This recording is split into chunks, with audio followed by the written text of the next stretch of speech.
We are back, episode 39 of Roundtable, and I have entered my own personal hell. Um, Spence messaged me and goes, "Hey, you still shoot on Sundays?" I said, "Yeah." I'm like, "Hey, I just switched off Sunday. Like, I can be on Roundtable." I'm like, "Sure, come on down. I'm gonna go get Bill and John too." And then they decided to treat me with some really good, like when I make a horror films for a horror theme for John, and I think he could really hurt me. He does bring some surprising stuff. So maybe not my favorite, but this time he brought an interesting film. I'll let him discuss that in a little bit. But first up, Payson, how are you? And what Uh, did you bring? I'm doing great, Cody. I brought Hard Eight, the directorial debut of Paul Thomas Anderson. I think most people know Paul Thomas Anderson is my favorite director, and I just Sorry think it's for fun to go back and see where he started. that. I was very rude. The guy was 75% camera, the other host of the show, Scott, back, I think, off last episode, back this episode. Uh, how are you? And what'd you bring? Yes, I was off the last couple episodes. I think there was some. I don't even remember what the movie was in reference to, but at this point, but I remember Cody making a comment that, oh, this is like a Paul and Scott movie because it has no plot, but it has, I don't know, Ed Astra? characters. Yes, that's what it was. Yeah, yeah. Yeah, yeah, yeah. Thank Which you, Kim Coho. sure. I mean, Ad Asher's great, but anyway, I'm glad to be back. I brought Todd Haynes's 2019 film Dark Waters. It's a movie that I talked about before on YLS and things like that, but it's still a very underseen movie. I think Cody was the only other person here who'd seen it before, so I wanted to bring it and introduce people to the horrors of the DuPont Corporation. Yeah. I've seen Foxcatcher. Uh, Yeah. John, how are you? And what'd you bring? Cody, I'm doing great. I love being here. I love our relationship. I brought a movie that, if you watched Grindhouse, they had fake trailers. And then throughout the line, they decided to make some of those into movies. They made Machete into a movie. And then they made Hobo with a Shotgun into a movie. And I immediately fell in love with Hobo with a Shotgun. And I feel it's a movie everybody should watch. So I made you guys watch it this time. Literally the message, I got the vibes, and then dropped Hobo with Shotgun. Couldn't be off a different vibe list ever. Bill, how are you? I don't remember the last time you were on. I don't know what you brought. I know you brought one where we killed a dog. I do. Did you bring House? The last one was the Four Brothers episode, and Yes. I brought Smoke. Smoke. Yes. Okay. Good Yes. movie. Yes. Yeah. I thought you brought House. Okay, we're good. I didn't, but I still, yeah, we'll get into that. But no, I thought go against theme where I brought some great caliber films. This time I decided, we need more of kung fu movies, and I brought the absolutely exquisite Yes, Madam from 1985. So. Uh-oh. Thought it was a fake movie when I saw the poster, but we got into it. It's very real.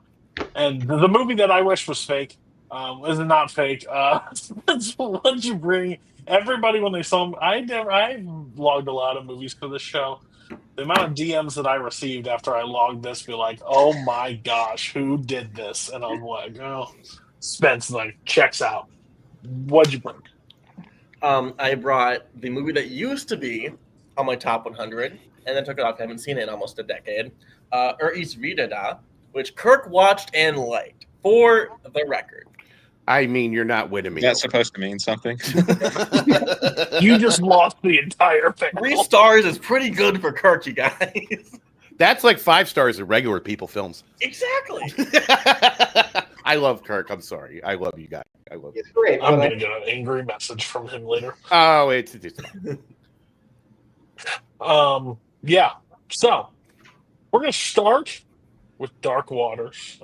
As I rudely called in the past, Diet Coke Spotlight. And that was because Scott likes to come up here and do this often, where he displays Mystic River and tells me the other 2 movies that are better than it, blah blah blah. So then he brought basically this, but I came around on this movie Scott, did anybody see this movie prior? Besides, I never even heard of it. cool. Oh, I didn't know you had seen it, Payson. I got Letterboxd in 2021, and I haven't gone back and logged other movies. But yeah, haven't seen it since the theaters. Gotcha. So, tell me why you love this, Scott. Cody, did you say that you brought Sorcerer as your movie? Oh, I did not. That's actually a really good point. I'm Cody. I'm doing fine, and I brought William Friedkin's Sorcerer. I've been told millions of people, they're like, Cody, you would love this movie, and I'm like, okay, I've heard that before. They were right. We'll talk about that at the end. But Dark Water, Scott, you just Yes. really hate DuPont and wanted to like watch a film on it, or As we all like, should. Yeah. I so this movie is kind of up my alley. Again, it's an underseen movie. It kind of came out and was buried by Focus Features, even though it kind of should have been an Oscar movie, but for some reasons it wasn't. But anyway, it's a true story. It's about a lawyer, a corporate lawyer named Rob Bilott in Cincinnati, who accidentally sort of stumbles into this case involving rural farmers in West Virginia who are experiencing strange health effects, which end up being linked to the DuPont Corporation and specifically chemicals that are within Teflon, their sort of universal material that they've created. And he, gets involved in this environmental conspiracy of sorts because it becomes about how DuPont knows about the negative health effects that the chemicals cause, but they're continuing to produce them and just basically ignoring the people who are being harmed by this. So it's a movie that appeals to me a lot because first of all, it's about a very sort of noble lawyer, which is something that I try to be on a daily basis. It also is a procedural type movie. There's quite literally a scene of Mark Ruffalo going through boxes of documents, which is a great subgenre of movie whenever he does that. It's a very interestingly directed movie because, again, Todd Haynes, you don't think of him making a movie like this. The cinematography, I think, is really effective. The pacing is really good. The whole cast is awesome. And it's a really, powerful, first of all, horrifying story that sort of has implications for possibly all of us sitting here. I mean, we've all been exposed to Teflon at some point in our lives, I'm sure. But also on a more general level is kind of similar to The Rainmaker, which I brought before, in terms of a movie about how corporations will just drag these cases out for years and years and years when they involve like these real average everyday people, and basically just prey on these people and hope that they'll go away or die. Again, we see that in The Rainmaker and in this movie, and that's something, again, that affects all of us. If you get in a car accident tomorrow, if somebody runs a red light and hits you, I can tell you, if the person has Progressive, they're going to try to freaking drag out this case for 3 years so that eventually you will say, yeah, fine, I'll take the settlement offer that's way less than what I actually deserve because I don't want to go through all of this BS. So it's that sort of thing that's on display in this movie, but really good movie. So, real quick, I wanted the three that haven't seen it. What were your guys' takeaway from this film? Not Sure. all at once. Actually, it's really crazy because, like, not that I'm going to shout out. I mean, I do like the town I live in Emmaus, Pennsylvania. However, the water here has PFOS in it, and like we get notifications all the time. Don't drink the water. So this hits really close to home.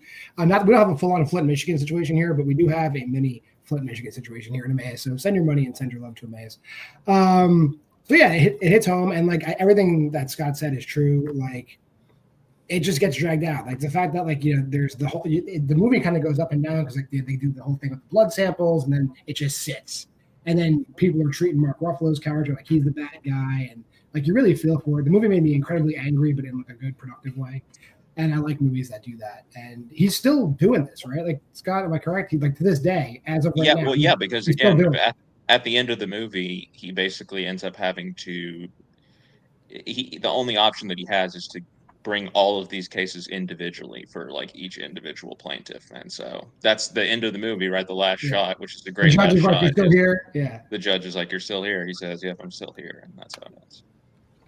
Yeah, and then I like the fact that they incorporated a lot of like the real life people, like the one baby that was born deformed is actually in the movie, and like all this stuff. It was like there's a lot of touches that are really humanizing and great about this movie. And I know it's weird to hear me say that, but that is true. Go ahead, Bill or Spence. This is a good movie. I think what makes it elevated from all others within the genre is like what John talked about. Is not like, hey, we won the court case. Fuck yeah, the system works. It's the fallout, and that progressive idea of like we're seeing the effects of just because the company lost doesn't mean the fight is over, and the really taxing effects. Because going into that, I think I wasn't really invested in the movie. I think like even though the story is good, I feel like that's all that it really has going for it. I didn't love most of the performances, and I feel like it was very procedural. And then that like third act hit, and I was like, oh no, this is like really fucking great. Except there's one scene in the beginning where I kind of like my brain paused and reset. I was like, okay, I need to lock the fuck in. Where Hathaway is sitting him down and saying like, you are doing so much shit, and I need to understand what's going on. And his like slow and methodical explanation of they've been doing this, they were telling us this, and it doesn't fucking matter. It's all right here. Perfect delivery. Like that entire scene is just 5 minutes straight of, oh, we are monumentally fucked. And I think that is fantastic. I will say Hathaway wasted. Like, by She God. has one good scene in the hospital It is like, at the end. Yeah. It really just feels like, hey, who's like free for a couple weeks? I wish I liked it as much as the rest of y'all. I know some people are like very high on this movie, but I think that third act that Haynes creates is brilliant. I would lean on this is pretty great, personally. I actually, like, the older I get, the more I realize I really do love like a good courtroom drama. Like, there's just kind of nothing like it. It's like watching a baseball movie. Some things are just so just in tune with the cinematic experience, and I would just point to those two things. And I'm going to disagree. I thought a lot of the performances, even like the smaller performances, like Tim Robbins is like fucking crushing it, especially in that boardroom scene where he's like, no, we treat these companies like people, and these people cross the line, and fuck, this is fucked up. The And old, just, yeah, like let's go. oh yeah, because usually the boss is like, and that's what I loved about this. Usually, like, your boss is like, he's going to be the guy that's like throwing the monkey wrench, and he is there with them for the whole thing, and that's just so nice to see. And then finding out this is actually happening in real life is really horrifying. I threw away some frying pans after I watched this movie. I'm not gonna lie, I actually did that. So because I'm like, oh, I don't want this in my house anymore. And this is just kind of creepy. And it really, the pacing really helps out with just the feeling of this is taking forever. And why can't they get the answer? And just how much it weighs on everybody in the film, from Mark Ruffalo's character to the family that like also signed up for the petition. But him getting that phone call, like, I'm not gonna lie, I got a little choked up when they were like, we're sorry, this is like 7 years. That moment when he comes home and like after he's got the phone call and he just stands there and looks at his wife and nods. Like, I remember watching that in the theater, and yeah, I was like, you really feel like the weight of everything he's been through. Like, the movie does a really good job of portraying like the years passing. But they really do a good job of the rug pull, and like what a crash down to earth moment, because every time he gets a little something, yank. But they ruined a Benihana dinner. Like that hit me. That hit me really hard. I was like, oh, you don't fuck with Benihana. Like, should be illegal right there. Like, yeah, Benihana. Let me tell you my Benihana story after the call. But yeah, no, this is really honestly. Also, Victor Garber, can we get him in more shit, please? Evil. Oh my god! Like, I always think of him as Professor Stein from like Legends of Tomorrow, and he's like the cuddly old man, but he could turn and become a prick real fast, and he is so good at it. Get him off Broadway and into some more movies, please. So I do need to complain. I think that I will say that was a big issue for me. I think he is maybe the worst written character in the movie. I feel like he is so broad that like I heard people shitting on. I think that he is more subtle as written as a character in Legally Blonde than he is in this, where it's just, oh hey, I'm nice, I'm in your face, we're good. And then the slightest little push, I'll gut you like a fucking pig right here. It's like, okay, chill the fuck out. well, because he knows he's going to win fundraiser because dinner. he's a proper prick. So, It felt like too much. yeah. So this I- movie, I've talked shit on this movie to Scott a couple times. I've only seen it once prior, but so I blame Andrew Barr. I think it is because Spotlight is in my top 30 films of all time. I think it's Me too. absolute great. And his exact words were, if you like Spotlight, this movie's like, watch this movie. The only thing I would say is, yes, there's investigation work, and yes, Mark Ruffalo in it, but they're very two different movies. Like, they don't feel the same whatsoever. So when I watched it the first time, I'm like, what the? Like, I'm expect. And the thing is about Spotlight has so many cast of characters that it doesn't just rely on Ruffalo. So you're able to bounce around, which I like. This one, Ruffalo's basically, I mean, there are some good side characters, but I won't say that all of them are bad. I just think, like, there's one star of the show, and I know why he got the role. Like, it was like, hey, and like you did really well on the investigation stuff. But he is the movie worked really a lot better this time around when I watched it. I enjoyed it a lot more because I didn't go in with the expectations of comparing it to Spotlight. I just watched it. It worked really well. I think it's very smart. I think I am a sucker, so like even if it's not the greatest film, digging through, looking up and finding and giving me like a rundown of why this is happening in situations, and then getting told at no uncertain wrong turns, like, you got me, you hooked me in. So it works really well. I think Ruffalo's insane. I'm kind of sad that it did go under the radar as well, because I think this movie does have like, I don't know that year, and I'm not going to get started It's like what should what and whatnot.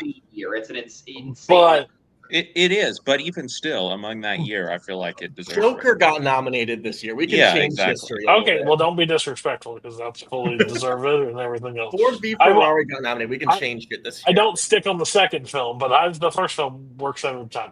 But overall, yeah, I really enjoyed it this time. I had a lot of fun with it. I think Ruffalo is absolutely one of the most underrated like actors working. I think he's like he And doesn't get as much. And the thing is, like, if you know about him, he is like the most outspoken of any like actor about environmental issues specifically, and so you can really feel him putting all of that into his performance because like this is personal to him. Like he is actually out there, like, you know, being a pretty vehement environmental activist. He doesn't just say it on the Oscar stage and then Yeah, no, he not walks do the anything walk. to change it. Payson, you watched it prior, first time since theater. Did it hold up? How did it work out for you? Yeah, I remember really liking it in theaters, but I think just that year and that Oscar season was just so crazy. I kind of just like forgot how good this is. Rewatching this reminded me, like, yeah, like Scott said, this should have gotten more attention as far as I'm concerned. Like Cody, I've never really gotten the Spotlight comparisons minus Mark Ruffalo, because while Spotlight is like focused on this huge cast, it's a very like bright movie. Like the editing makes it as like watchable as you can. Like you're super invested and entertained in like this really dark subject matter.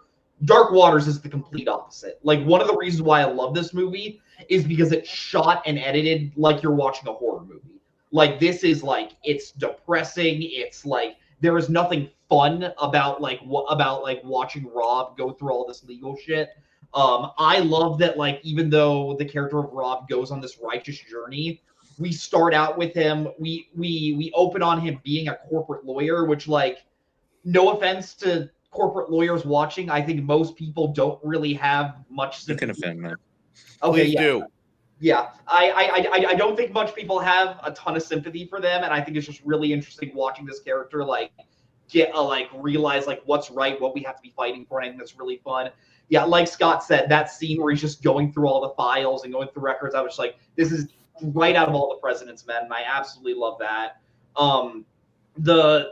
This like in regards to like this movie being shot like a horror movie, like that scene where Bill Camp has to kill the cow, that scene, like that is like one of the more disturbing scenes I think I've seen in a while. Like I forgot how just like scary that is in a way, just watching the dog just like jump up and down, and you realize like how dangerous this is. I love how we don't really know what is going on until like the halfway point, when just we have like just Ruffalo just like giving just an incredible exposition dump, like this is what Teflon is, this is why it's dangerous, this is why we're all affected, and this is why we have to why we have to go after DuPont and expose them for what they are.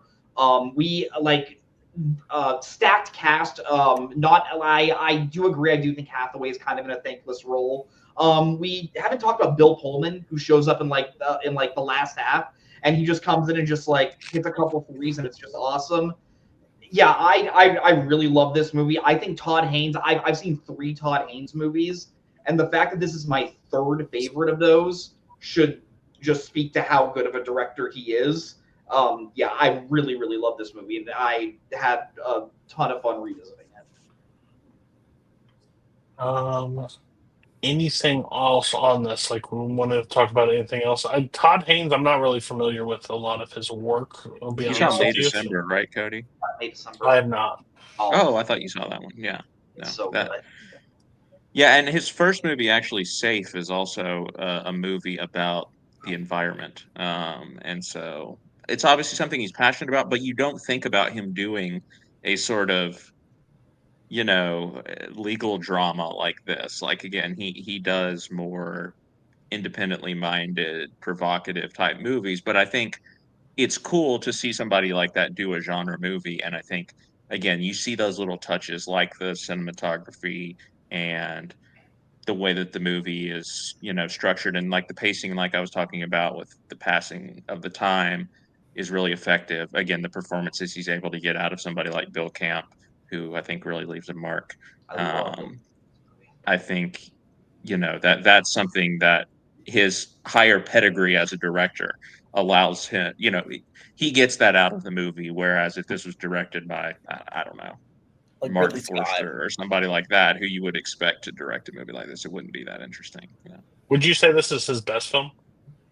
Well, I haven't seen all of them either, but I mean, he has 3 movies that are at 5 stars for me right now, of the ones that I've seen, with Carol and May December. So I need to watch some of his older stuff as well. But he's a pretty elite filmmaker, in my opinion. So it's kind of, I blur the lines between, which one is the best. They're all, again, those 3 at least are 5 stars. Would I like May December? I think so. I think you would like it, maybe not love it. Yeah. Okay, that's fair. We can get star ratings on this then. Scott, where you at? 5 stars. I love this movie, and yeah, I've seen it several times now. I'm at 4. So I was at 3.5. I went to 4. I enjoyed it a lot.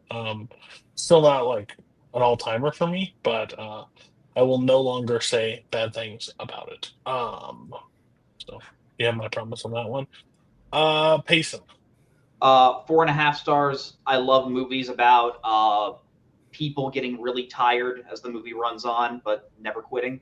This one is really good at that. Real quick, did you guys like the ending needle drop? I think it's a little cheesy, personally. Of I won't back down. I was like, this is a little. Oh yeah. Yeah, but it's Johnny Cash. I don't care. Yeah. Good point. So yeah, 4.5. Bill. I would also give it 4.5. I need more movies of there's actually good people in this world that will fight to do the right thing. I really need to hear those stories a lot more often, please. So, Spence. I give this a 4. Big shout out to Cincinnati. I like Even looking at. 4? Yeah.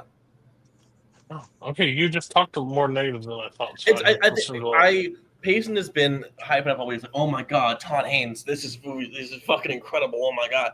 I'm just like, yeah, it's good. I was expecting like five across the board. I need to like. Okay. John. I'm a 4.5. Mark Ruffalo sells that quasi stroke really well, so I'm down with that. Next, a movie that I think, if I'm 100% real with myself, I would have went 7 lifetimes and probably never watched it ever.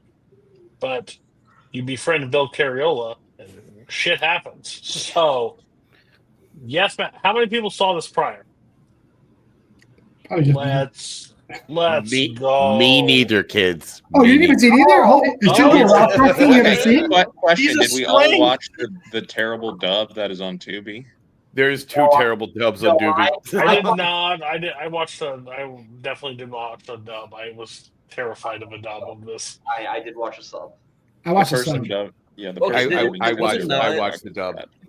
I got it on Amazon. I assumed it's one of those movies that got like automatically dubbed, so I didn't read into it too much. Okay, Bill. Why this? Why did you choose that? And then we can all now have a free flow discussion because no Sure one's thing. seen it. So The worst kept secret about me, Cynthia Rothrock is one of my favorite people ever. I grew up in the 90s and I watched a lot of straight to fucking cable kung fu movies, and I just love kung fu movies. And this started because friend of the channel also, Melissa Woody, messaged me and she's like, I think I get Cynthia Rothrock now. I'm like, oh yeah, what's going on? She's like, I watched Yes Madam with her and Michelle Yeoh. I'm like, oh, that has been long on my list. She's like, it's a blast. And I'm like, cool. I'm gonna make sure I watch that. So when we were picking movies, I'm like, you know what? Everyone's picking, some shit. And I'm like, let's throw a curve. Let's have some fun. So I picked this one because who doesn't love Michelle Yeoh? And if you don't, you're wrong. So and I was like, all right, cool. Let me throw this on. And this was everything I was hoping for. I'm going to be clear here. This movie's bonkers in all the ways I love.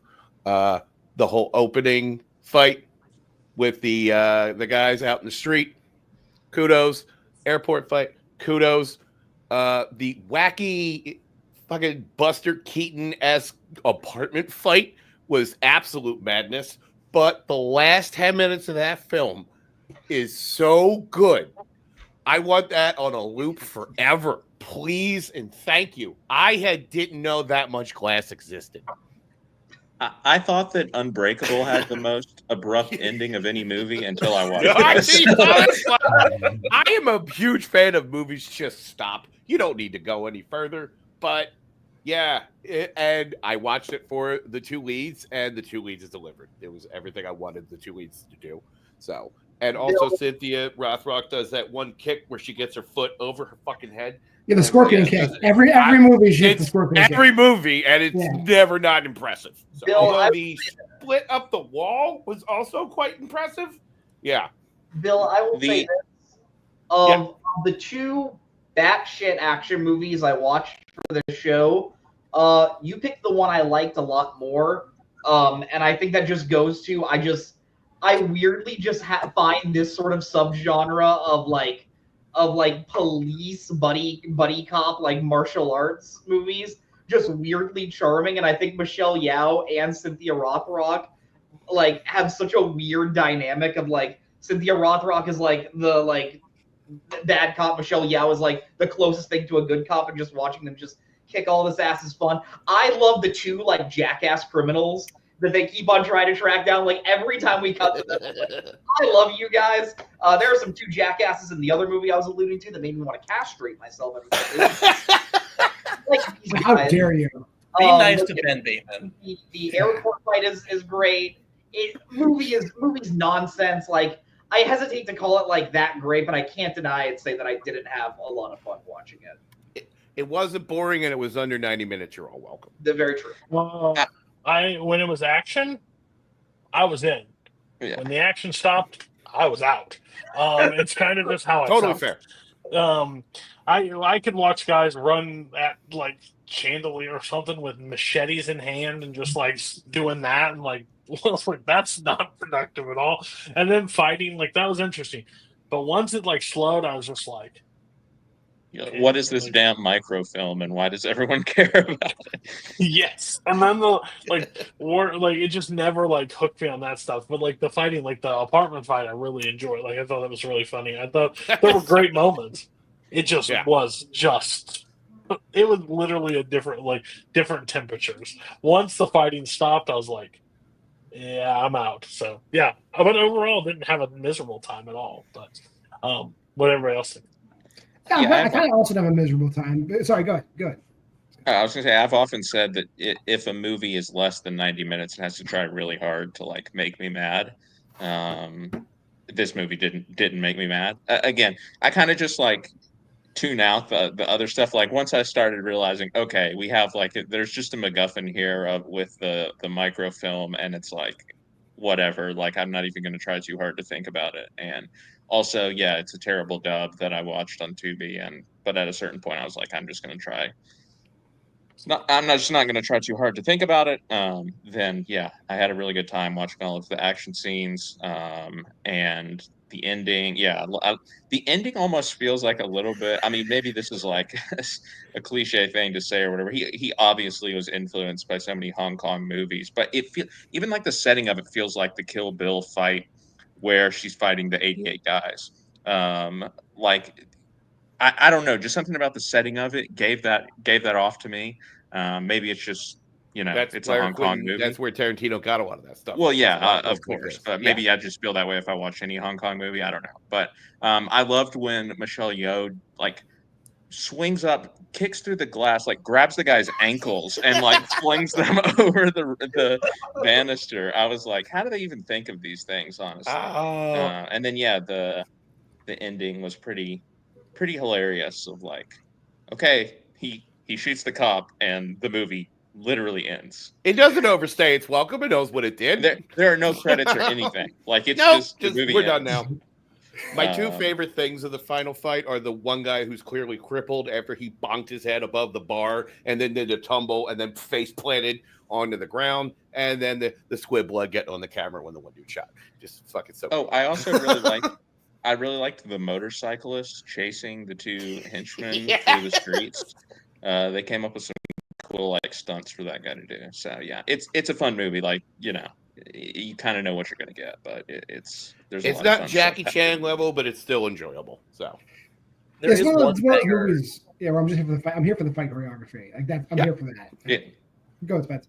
There's one banger kill you forgot, and it's when he first breaks into the apartment, he adds the apple onto the end of the gun. Yes. Yeah, this movie was a joy. Oh, I feel like a lot of the movie though, I don't know if the dub or the sub is accurate. It feels like a lot of it was mad libbed in. The two dumb guys' names are Aspirin and Strepsil. Those are their names. And I was like, how? Obviously, I'm not meant to take this movie seriously, but I can't even seriously take it not seriously because the guy's name is Aspirin. And then the guy sticks the microfilm to his light, and it's there the next day. It's just still stuck to his head. I was like, fuck out of here with this dumb shit. I appreciate this movie. I love Cynthia Rothrock, but it's so fucking stupid in a good way. I'm so torn because the action is generally pretty good, but I think this is the issue because I've also seen Hard Ticket to Hawaii, and I think I don't speak Bill's I'll never bring a language. Cody. You will not survive that. You will leave this earth. He would love that. No, I want the you record wouldn't. I want the record to show that I think on Letterboxd I have it at 0.5 star. That's incorrect. I need to fix that. But there's something lost in translation. Is it kind of fun? Yeah, but it's also just enough made like shit that I can't really get into it. This is one of the worst edited movies I've ever seen. Beyond the ending just coming out of nowhere. I just feel like they're cutting things 0.5 second too early, and I'm getting thrown around a room, not in a fun way. I don't understand what is going on half the time, and adding on to that the stupid ass plot. I do really enjoy a handful of action scenes, but one of the first notes I took is what the fuck is happening? This editing is bad. Yeah, like in the very beginning where the flasher dude, like he's Mr. Obvious Flasher in broad daylight. He's just approaching women in a store. And I was like, wow, the balls on this guy, huh? I also love that in the beginning fight, every gunshot propels people 18 feet away, like upon impact. Oh, God. I love life. There's other movies this week that propels people pretty far with gunshots. So, Oh, yes, there are. Yes, there is. and when you said worst edited film, there's some candidates from that we haven't talked about yet, also on this list to go. Wow, slandering William Friedkin? Sorcerer. Wow. Yeah. Freaking douchebag, He's the wizard in that editing room. fucking Billy messing everything up. Yeah. Again, I don't know what the movie you said that you saw that Cody would like or Cody would hate and not survive. But I think this is my limit. Whatever this is, I don't need to. I don't think I need to travel any further. I already blew past the dead end ahead. Like, if not, I'm just heading for like whatever's. I'm going off the cliff. Yeah, but hey, it was short. I appreciated that for a minute for what it was. Actions goofy as shit. I was gonna be like last time we were like, oh, Todd Haynes, what did you do? I don't know who the director of this one is. I don't know if they directed it. Did they direct anything? Oh, The yeah. Transporter. Oh, yeah. Dead or Alive. He directed The Transporter. Yeah, apparently. Wait, No Retreat, No Surrender. This guy's a genius. The guy's a legend, people. He directed a film called The Legend of Songs. I'm not going to Bagger try that. Vance. No, not that Could one. you imagine that version? I need now. The golf clubs would have been used for much different purposes. Oh. Yeah. So He's good. about to tee off, and the 7 people come fighting on the course. Okay. He did direct a movie that might have my new favorite movie title ever. That is No Retreat, No Surrender.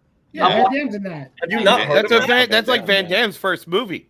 He's Oh, the bad guy. Yeah. Yeah, Retreat. you'll thank me later for that one. Yeah. Caleb Boatman gave it 1 star. What, No Retreat, No Surrender? Yeah, he used it unintentionally. against him. This is the most unintentionally funny movie ever made. Literally has breakdancing and a ghost Bruce Lee. Yeah, I don't, what's wrong with that kid? Clearly, I that don't know deserves what more you than want 1 your star. movie. I'm sorry. That's all. I need to that start checks like all going to boxes. Letterboxd and reading some people's bad reviews. I have one for Sorcerer ready to go. I'm going Um, to frame my favorite Oh, review don't Boatman even. ever wrote about a movie I gave him to watch, which was Tammy and the T-Rex. He gave it 2 stars, and the entire review just says Bill Carriol is not a real person, and I fucking love every minute of that. So, all right. So let's get star ratings on this. Bill. I mean, it's 6, but 4. Yeah, 4 is fine. It's, yeah. That literally just hurt my brain, but gotcha. It's 6. 6 and give it 4. Yeah, I Tomato mean, Plus but B sarcastically, it's 6 stars. But really, they only give me 5, so I'm going to give it 4. So Spence. Am I allowed to give it 30? 2.5. Yes. Because it's half good and half fucking incompetent. Okay, John.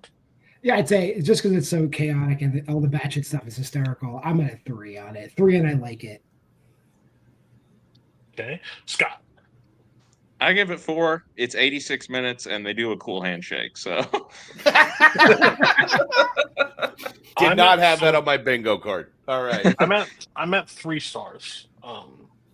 It's passable. Like, it's fine. The action was fine. I didn't grab the story, but like overall, I've seen a lot of shitty movies this year. Didn't even crack the top 100 for sure of worst films I've watched. So good. maybe that's what it is. Maybe I've just been so poisoned by Round Table watching Pokey Beach and Idle Hands that this just seems like pure cinema. Altered States. Yeah, I have a lot of them. I wasn't on that. You shut your mouth. You shut your mouth. What's going What? on? Alter I don't. I don't take drugs, Space, and I don't. Me get neither. the- Well, I Well, nah, lies. canonically. Okay, do you have like a ranking of like top 10, bottom 10 first time watches for the show? For this show, I don't. I had the list for a while. I could literally, yeah. I have one, but I Terrifier need to 2 is update. the worst of all time. Over Pokey Beach? Pokey yeah, Beach is the absolutely. worst. I mean, No. nothing. Nope. Sure, few rocks. I watched 2.5 hours of a clown like gore disgust me. So that just The passes, characters like, in Pokey Beach are more despicable than Art the Clown. Here's the thing about Art the It's like- Clown. that's like 15-17 to that's Paris, called where I Pokey wanted Beach, the you said? terrorists to win. Yeah. I wanted the terrorists to win. Yep. Like Cool. Brooklyn's Friends made it or something, and I shit on it for like an hour straight. It was It's so bad. It's so bad. And believe me, it's not far above Terrifier 2. It's probably right next to, for being real. Cody, blood, Yeah. blood pact right now. Never watch Hard Ticket to Hawaii ever. Okay. Well, I've already banned.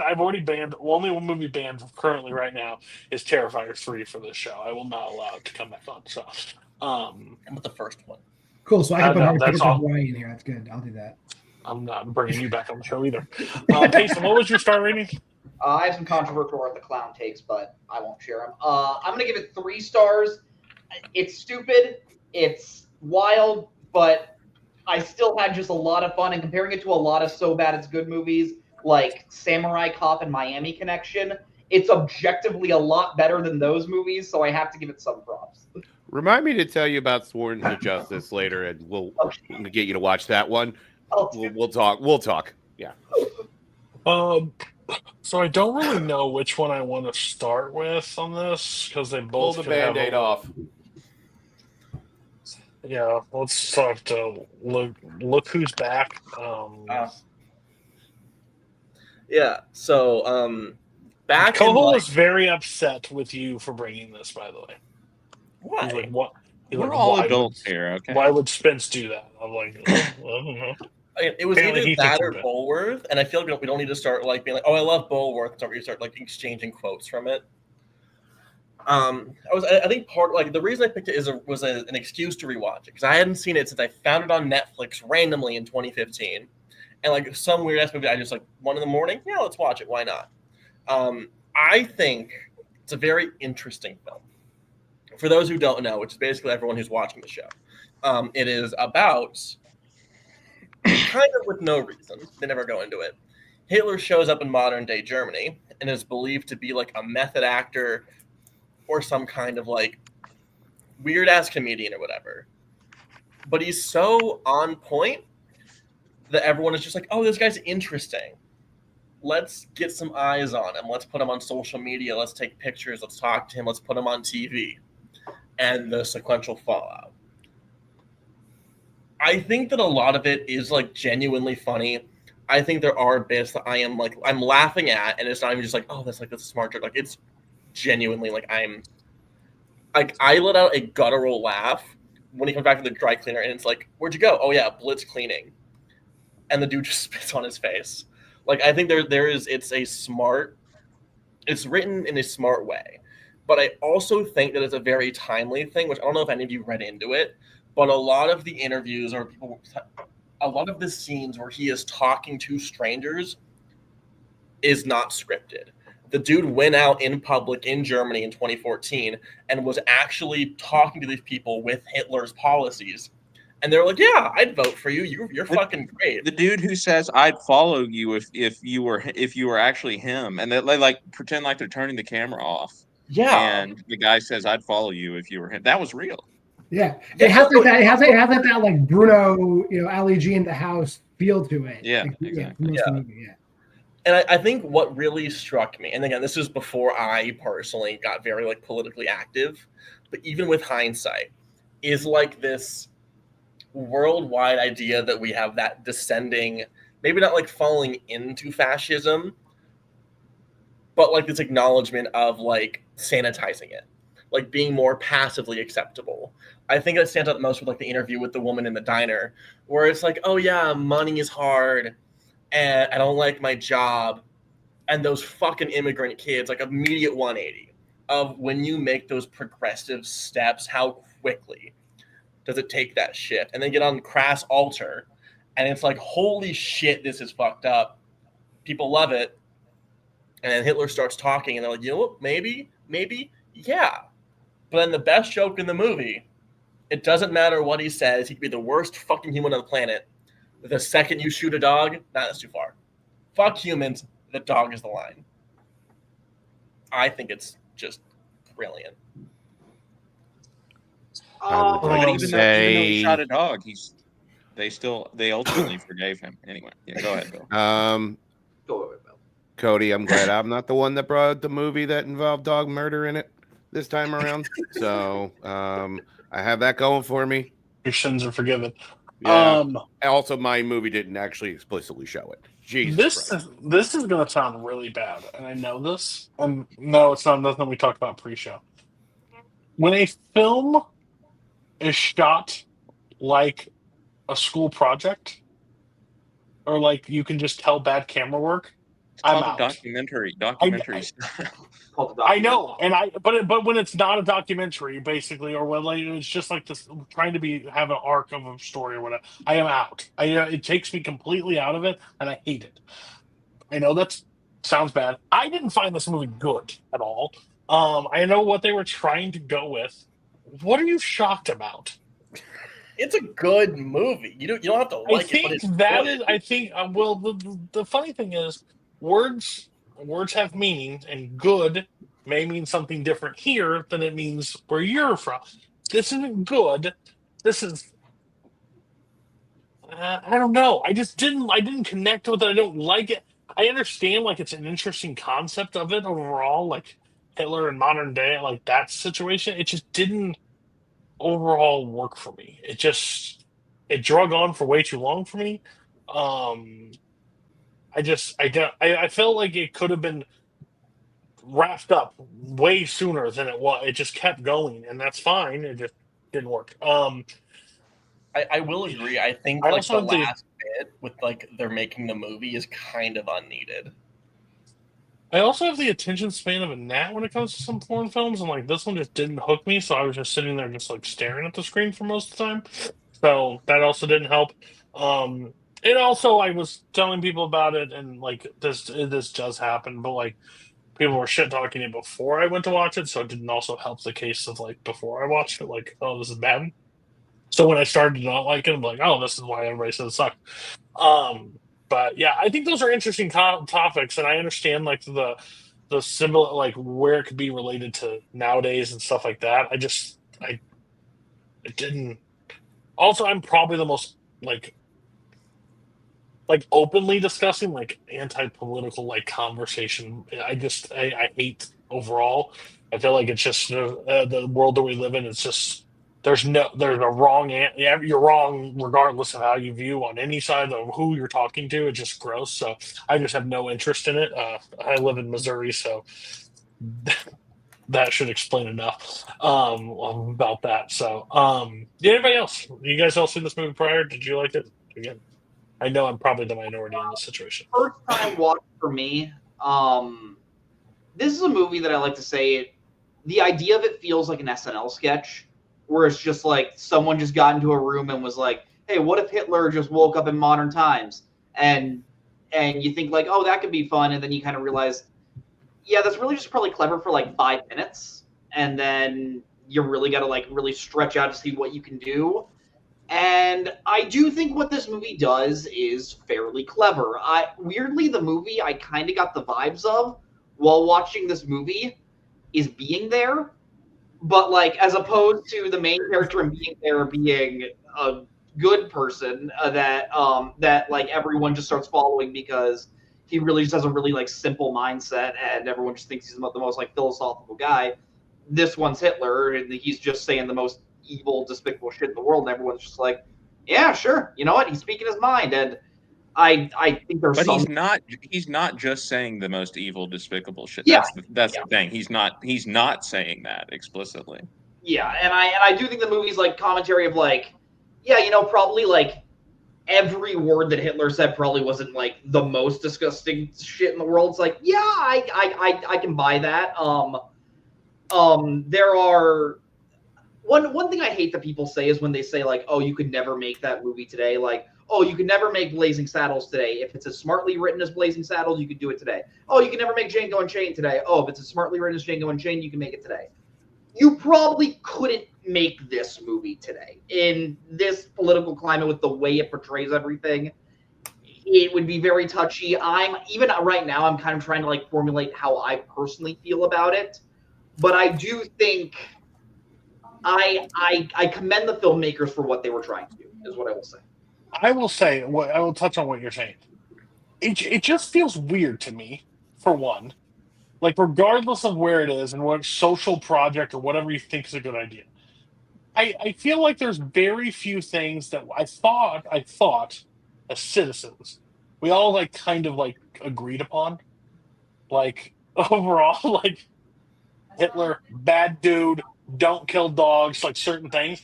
And the fact that we're just like, I understand, we'll do what you want, but like, I would be, even if it was in good taste or whatever, to portray Hitler in a normal day life in any situation and like going up to talking, it's just weird to me.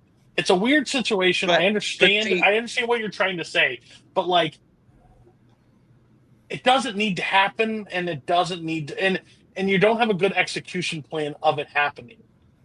And like, even like, yeah, I just But feel like- you know the reason you feel that weird about that is because you know who Hitler is and you know what he looks like, and when you see Hitler you just think Hitler, right? But this movie isn't really about Hitler. It's about it. What if you know somebody else, because there are other people who are like this, espousing these beliefs, and they don't look like Hitler, right? We can't look at this person and immediately say, oh, we know that this guy is evil because he looks like Hitler, right? We have the baggage of knowing who Hitler is. But the movie is positing that if somebody like Hitler, who is not Hitler, who doesn't look like Hitler, who doesn't have the baggage of Hitler, were to come around, then people might follow that person without, realizing the evil, part of them, or while realizing the evil part of them, but not caring because maybe that part is within the people as well. And I think what the movie, again, posits is that the Hitler in this movie is populism, right? Because he is going and trying to appeal to the people, and he is positioning himself as the champion of the common man and all of this stuff. And some of the stuff that he's saying is like, okay, I get it. I can, I can see how this appeals to the people that he's trying to appeal to.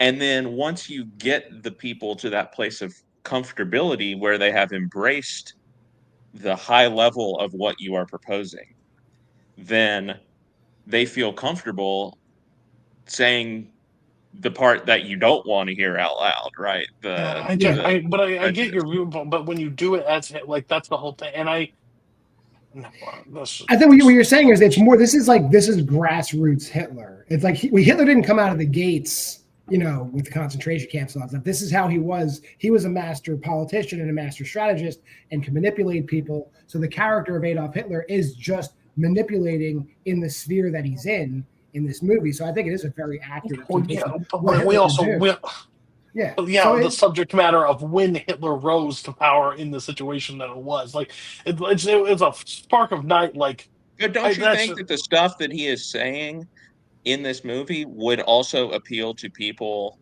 in 2024?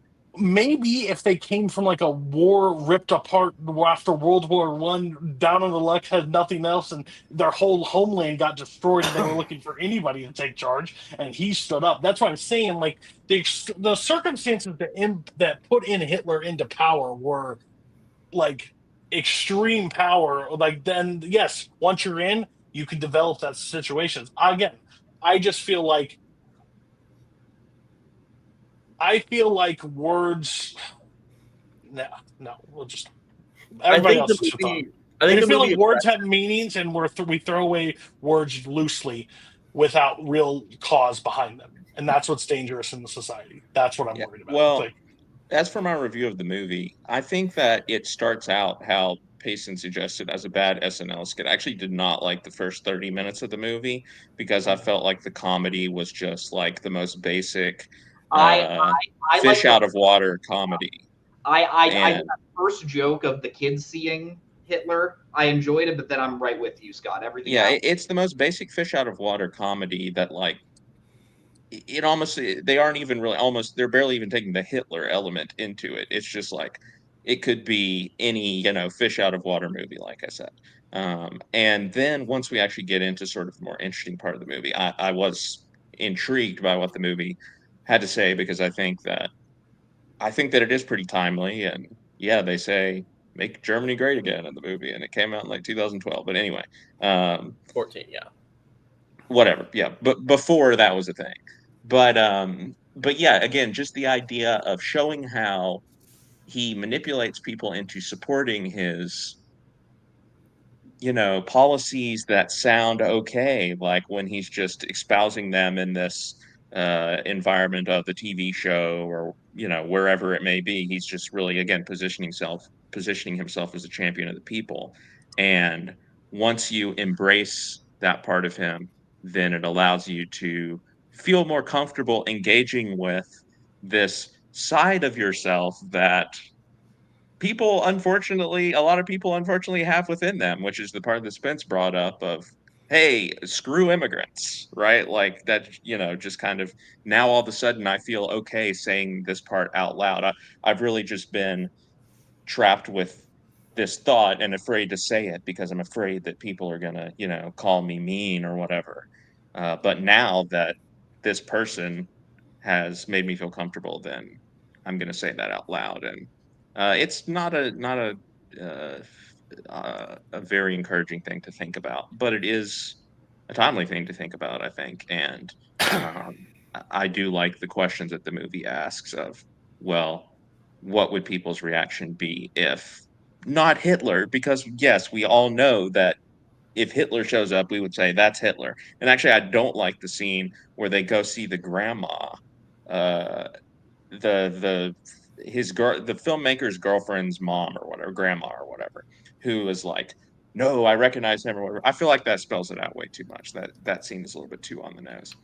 But again, it's not about if Hitler came back. It's about if somebody came back and started espousing the rhetoric that Hitler used, at least in the start of his political career, what would people's reaction be? And the answer, I think, is that people would. The answer is not as positive as we would hope, and I think that they are correct in suggesting that. You know about that. Phil, John. All right. This movie was kind of a mixed bag for me. So I think there's a few germs of a good idea in here. I am with everybody. It was a way too long. I feel like you could have lost like 20 minutes out of this, like the whole subplot with the network, except for, and God, kudos, I don't know what movie it's from, but where they reenact the whole Hitler freak out scene. Downfall. That was really Fucking Perfect. kudos. Like the second he takes his glasses off, I'm like, I know what you're doing. Good on you. That's great. I legitimately had a good gut laugh. That is the funniest thing that happened in this film. There's some scenes that I almost didn't get through. The car ride with the dog head, and you know where I'm going with that one. I really almost walked away from that one from this movie. I was like, that's Jesus. That's right where they start to dial it back a little. I think there's a lot of good scenes. I think my personal favorite, I thought well done, was his first time on camera, and it's the long empty pause. But he's explaining the empty pause. And you get into his mindset of like, hey, this is like, I know everybody's waiting. Like, I have control of this situation. And like the mindset of like this guy was very much a good orator, as much as we could say about him as a person, but could command the room. And it's on display here. My biggest problem, I understand what they were trying to do, especially with the climate of what Germany was going through around that time frame, with the influx of a lot of like Muslims and them shining kind of like the dark light on it, and a lot of the rhetoric that is popping up. My big problem is if you're going to make a movie like this, I feel like you have a responsibility for the bad guy to get his comeuppance in the end, especially if you're going to use history's most awful human being. And for him to kind of sort of win didn't sit well with me at all. For him to kind of get away with it, and for him to kind of like go on his little parade at the end, that really that kind of sunk it to not good status for me. I feel like if you're gonna do this, you really should make it a cautionary tale a little more explicitly, especially at the end, and they just didn't, and that bothered me a lot. But other than that, there's some good things in here. I wouldn't say terrible, but I wouldn't say good or great either. But yeah, I'm sorry. Like, there's just too many things that I can't reconcile with for me to like give it a good review, if that makes sense. So, yeah. Just curious, you don't think him being paraded at the end is a cautionary tale, like to say like? I don't think I should see him win in the end. Okay, Which is what that is sort of what that is. I get that they're splicing in actual footage, but I feel like he should be caught or be dead by the end of it. So we should be like, you should put that genie back in the bottle by the end of the film. So yeah, I get what you're saying, because I think like whether or not it is like it's not a satisfying ending. Like, yeah, I think we can all agree that like movies don't have to be that, but when you're reckoning with the weight of what was just given to you, it's like, well, I would love to come out of this feeling good. But it does. I think the movie espouses, like, I think you came into it earlier, like, oh, it's very heavy-handed at a point. The ending, because he literally says, "You can't kill me. I'm inside all of you," or whatever the fuck he said. Yeah, is like that is the message of the movie with like a fucking hammer to the head. If it is not subtle. Yeah. No. If he gets killed in the end, you don't really come out of the movie thinking about it. You're kind of just like, oh well, good. You know, that was an interesting movie about Hitler coming back, but in the end, he died, and it all turned out okay. And I just feel like that wouldn't really provoke much thought after the fact, and they are clearly trying to provoke thought after the fact. So. John. I think I said it. I think I already said everything I need to say. It's that it's more along the lines of the ending doesn't bother me so much because like it's really like a very benign version of Hitler, because he's operating in like a modern sphere. Like he has no real power other than the cult of personality he's kind of built at the end of the movie. I don't think it goes anywhere. I don't know. It's a weird topic to discuss, Cody. I'm going to take heed of what we talked about earlier and just end it there. It's a weird thing to pursue, but I'm not as freaked out about it as everybody else. Yeah. Ratings. Yes. Ben's first. What do you give Hitler out of 5? -5 out of 5 is what I give him. A 1945 and a bullet to the head. I give it a 4. It used to be a 4.5. I do think on this rewatch, I've kind of soured on like, yes, the pacing's a bit slow and the messaging is heavy-handed. But I think what it's doing, especially being a German film, I have a German friend and I messaged her and I was like, hey, can I get some perspective on this? And I think it actually enlightened it. Like he took a shot at the Green Party early on. I'm like, hell yeah, context, history. I think it's a very interesting movie that I like sharing. Maybe a bad time to share it, but I think it's a unique enough position to be in that I'm happy that I got to share the experience. John, I'm also at a 4 because I do see it along the same lines as like any of your Sacha Baron Cohen movies. Like it's the same kind of thing. It's like we're gonna basically parade around like some true stuff and get real reactions, and I think they succeed. And I'm sure there's a bunch of stuff that they didn't use, but they got exactly what they wanted. So they had their finger on the pulse of what was going on in Germany to produce that much footage, I would think. So just that being successful in that vein, it earns a 4 from me. Scott. 3.5. There's some stuff that I don't like in it, but I think the ideas that are at play here are so much more interesting than in your average political movie, and again, timely and things that I still think about. So, I'm at 2 stars. Like I get the subject matter. I understand the point of it. I understand like the fear if it was to happen, or like to keep the cautionary tale of it out there, like to keep your like people like that. But overall, I just felt like the SNL skit was it lasted way too flipping long, and it just didn't hook me. Plus, I'm not also a fan of like the Borat stuff or like the other like I those people are not very far off from like the streamers that walk up to people and like try to initiate a response and then get punched for it and have security step in for them. Like that's a similar. Like these people come up to me and do like I want to hit them. Like leave me the fuck alone. Like, normally like so. I find it annoying content, but I understand why they want to get real reactions. Basically. Cody isn't a fan of the Costco guys, confirmed. I think. Facts. How many you have to blooms look- do you give this Payson? Fuck off. Apparently, you have to, those children need to be in school. I don't know what they're doing, but they double choke chocolate cookie. Get the fuck out of my face.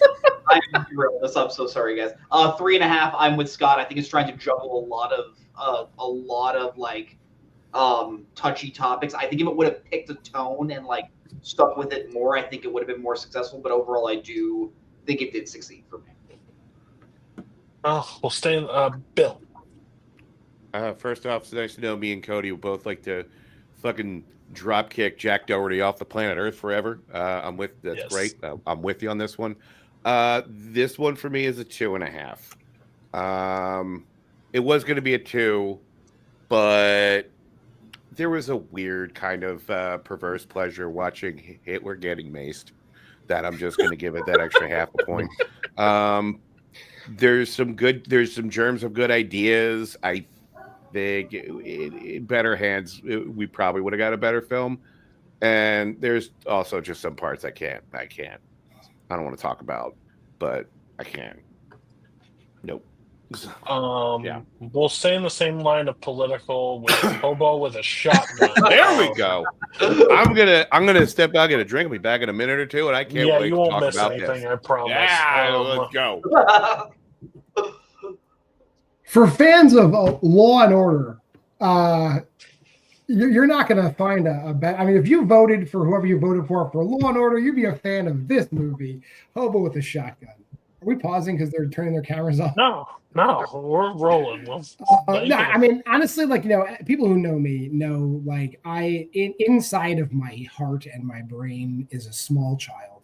And Hobo with a Shotgun gives that small child everything he wants. This movie, I love all of the characters in this movie, even the minor ones. I love The Purge. My son and I will dress up as Ivan and Slick and go around the neighborhood and talk to all the other little kids. It's great. We do that every year for around. That's not true, Payson. Relax. Payson's face is great, but my son and I have dressed up as Ivan and Slick.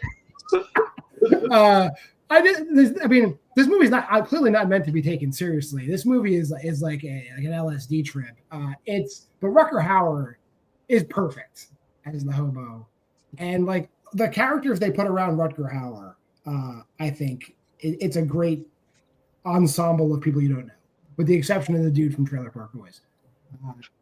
We'll start with that. This movie is fun, and that's why I like it, because it's fun. So you said this is like a Grindhouse? This was a trailer in Grindhouse. One of the trailers in Grindhouse was this. So I think Grindhouse sucks as well. So this isn't going to be like far-fetched. Like I don't like that kind of film. So no, this movie sucks. But like I wish I liked it more. It has there is one good character. That's the hobo with the said shotgun. I guess 2 characters. I'll give the shotgun another. We'll make it 2 characters because they both need time to shine. But overall, this movie's fucking crazy and dumb and stupid, but not in good ways for me. I knew I was out when that guy ran around the corner with the sewer lid on his neck and bleeding and said, help me, just untie me. And like this cartoon, not an acting skill in his body guy in a white suit shows up and like tells everybody that they need to watch this happen. Like, come here, like we're gonna The kill Drake. this. The Drake. The Drake. Yeah, the Yes, Drake. Any questions? And then they put him on the sewer lid, just let us dangle, just him dangling there. And then they put a barbed wire noose around his neck and tied to a car and ripped off his head. And then this woman starts like dancing in the blood and stuff. I was like, you know what? We can turn this off right now. I can tell you where this movie is going to end. This hobo's going to get a shotgun. He's going to get revenge on these people, and he's probably going to die at the end too. Bingo, bango! I was right in the first 20 minutes. This movie's fucking nuts. This movie, yeah. I'll say one more thing before we move on. It is meant to be an homage, like the 70s exploitation movies, and I think it hits that hard. I think it hits it perfectly. But go ahead. I want to stay away from those films. Spence, you were going to say something. I think I cut you off. So you're not giving this 6 stars, is what you're saying? Me? No. Yeah. No. This, Probably similar to Look Who's Back. This movie is immune to criticism, I feel like, because it really it really just comes down to a matter of personal taste. Like it really does, because the things that you can say about it are like the criticisms that you can say are like, oh well, none of the other characters are pretty developed, and like the Whore with the Heart of Gold character is like a real, cliche, and they don't go into the backstory of the hobo. Like there's that one part where she says to him, "Oh, you don't have to solve all your problems with a shotgun," and he's like, "It's the only thing I know how to do," or something like that. And there's some backstory there that you could explore, I would assume, but they're not interested in that. But Do you want more runtime for this movie, Scott? well, but that's what I'm 86 saying. minutes. That's what I'm saying is the things that you can throw out as criticisms are like the movie obviously wasn't trying to do that. Like it is clear what the movie's objective was, and I think that the movie succeeded in its objective. If you don't like that objective, that's perfectly fair. If you do, that's also perfectly fair. I probably come down in the middle somewhere, but the point is, like, it's really just a personal taste, and how much can you take of basically what Cody described there of what happens in the first 5 minutes. How much can you take of that stretched over 86 minutes? And I don't know. I felt like there were a little bit of diminishing returns as it went on, but as with Yes, Madam, although perhaps less frequently, there are some sequences that, like I really like the when he first becomes a vigilante and we just see him basically, it's like a montage of him going around to all these various weird criminals, and like busting in with a shotgun and just killing everybody. And, then there's like, we're interstitials with like the newspaper, and he's on the news and all that stuff. I thought that was like a efficient way of like setting him up as this vigilante person. But it's just, Yes, Madam, you feel joyous at the end of it, and this you just kind of feel like a little gross.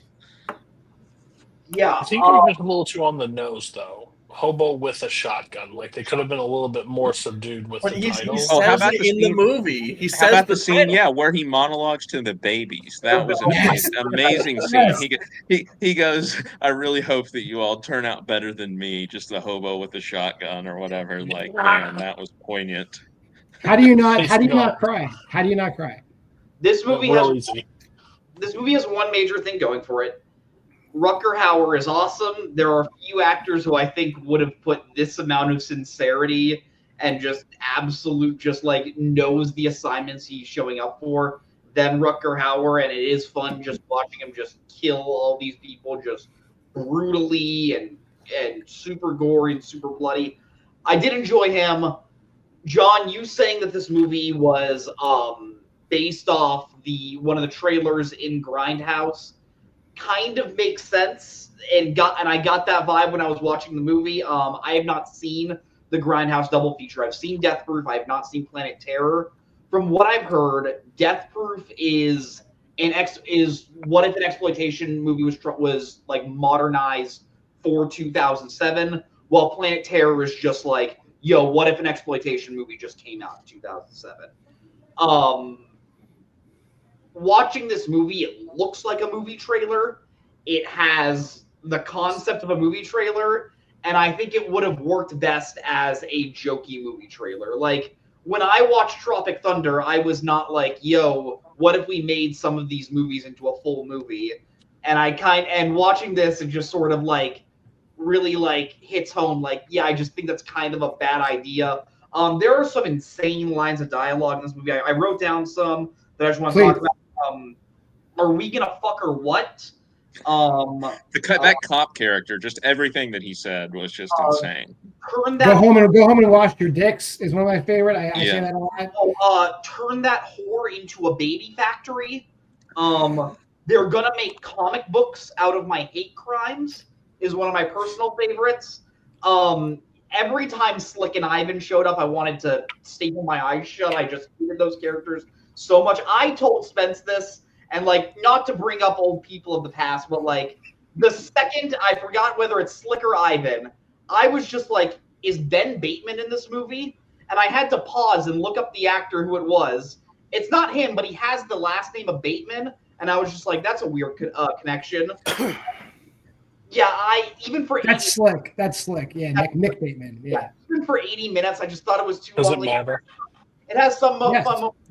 When the hobo does shoot Slick's dick off, I was like, okay, this is my vibe, but like, I wish I liked this more. That's your vibe. and he's fondling the fleshy, destroyed cock. Like, that's perfect. I enjoy it. I like that part of Hollywood history. I just didn't think this was that successful. And I wish it was more fun. Oh, sorry. This is going to be completely off tangent. Another reason I'm pissed off about Look Who's Back, I've been looking at my 2000s film on Letterboxd for a real long fucking time. I've been planning it out, seeing what it is. Guess what 2000 film was? Fucking Look Who's Back. I was so pissed off when it came out. I was like, oh, fuck, this is bullshit. Yes! Of course, this show is the one that wrecks it. Bill Scott, I think. Well, whoever wants to talk about Hobo with a Shotgun. Is it just me? Yeah, I haven't either, but go ahead. I have 2 words to say to John Moore right now. Thank you. I was expecting that. I knew, Bill. Thank you, Bill. You're welcome, Bill. Thank you. So, I mean, were we completely surprised? I love this. Is cinema.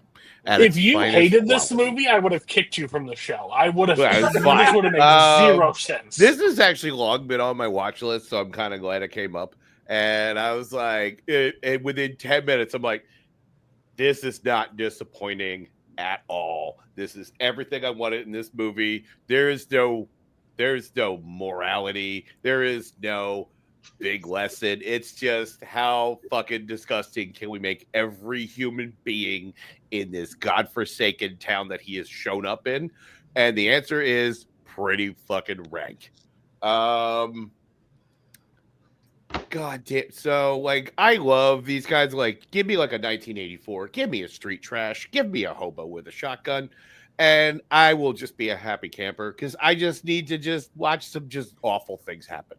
So I didn't know I needed to see somebody getting stabbed with a skate. Now, it's a great day for a skate rape.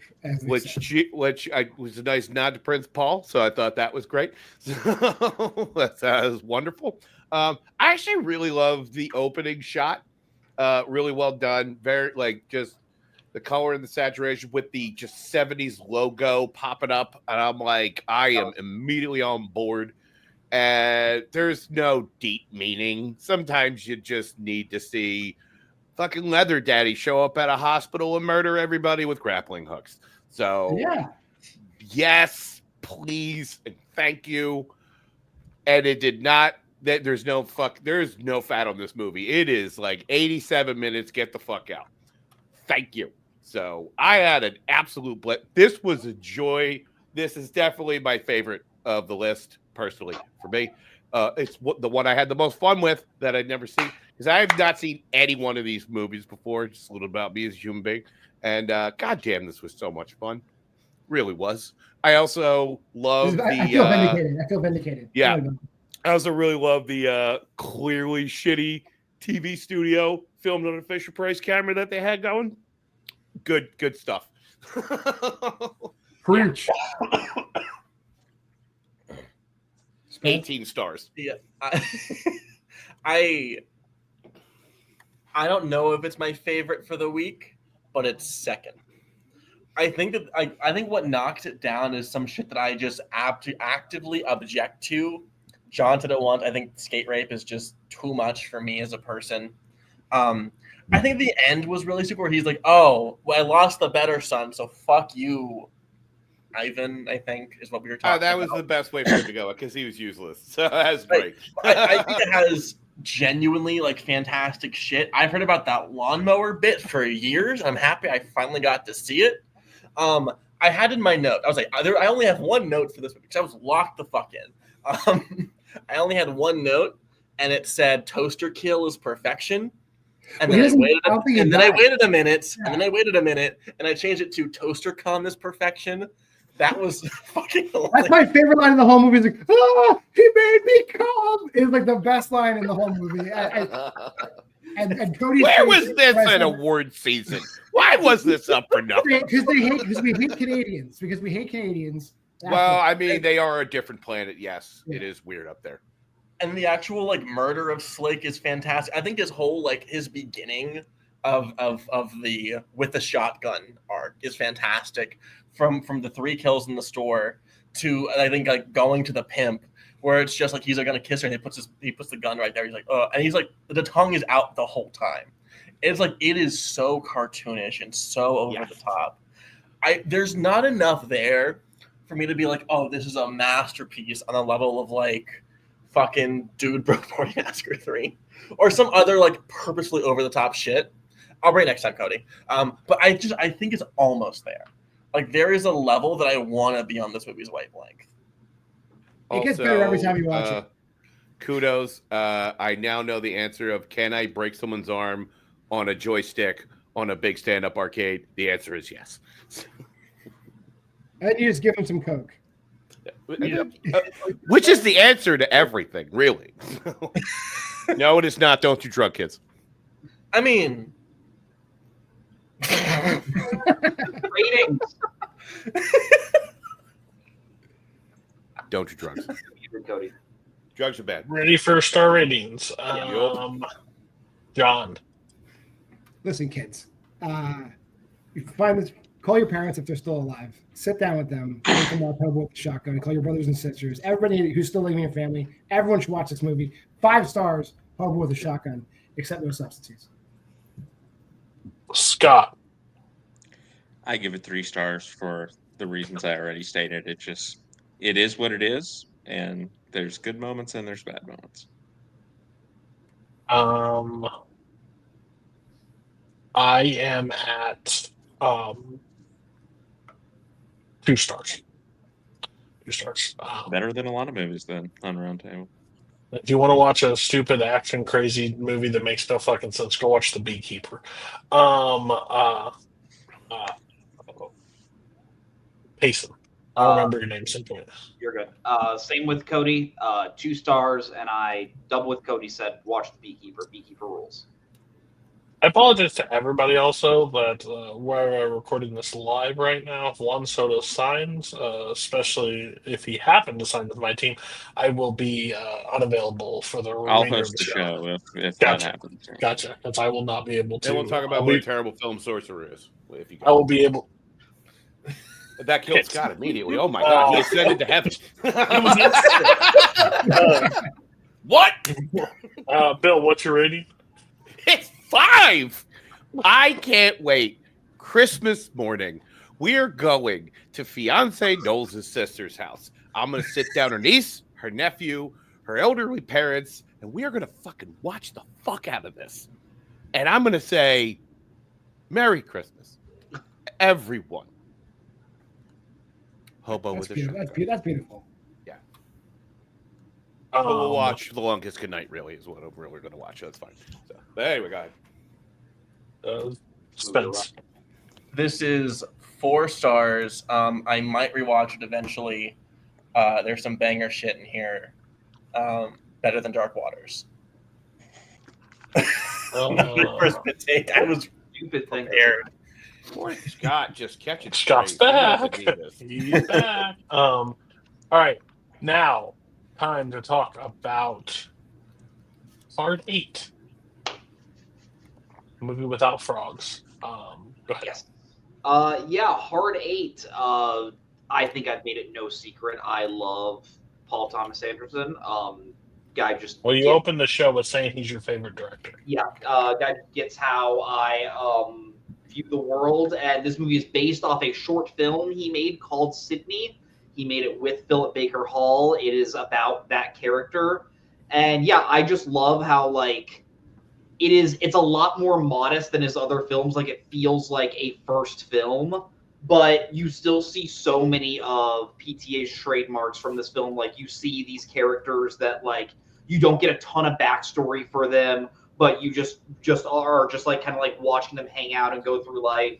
I love Sydney. I love Jack and just watching their like budding relationship. I love how the movie just like jumps forward in time. I think setting it in Vegas, it's the only PTA film that is set in Las Vegas. I think it's just such a fun city to set it in, and just how all these characters just have like they're trying to find purpose in life. I think is really fun. I think like where they meet each other ends in a really unique place. Yeah, I think this one I don't rewatch as much as some of his other movies, but I was happy I got the opportunity to bring it on here because I think it's just fun to see like where your favorite filmmakers like began in their career. I've seen this movie prior. I'm very hit or miss on PTA. I've been known for that. I like it. I would say I think I lean a little bit more positive overall in his work. You do, yeah. I just don't like some. And then when I don't like some, I really don't like some. This was right up my alley. This is similar to Wes Anderson's Bottle Rocket. Not film wise, but like first film out of the gate, I like both of those, and later have said like awful things about Wes Anderson. Yeah, and like a lot of the trademarks that like you can kind of see being birthed in this film are like really expanded in other films. Yeah. I think Philip Baker Hall is like outstanding in this movie. I think he's just one of those actors that I just absolutely love when he shows up in films.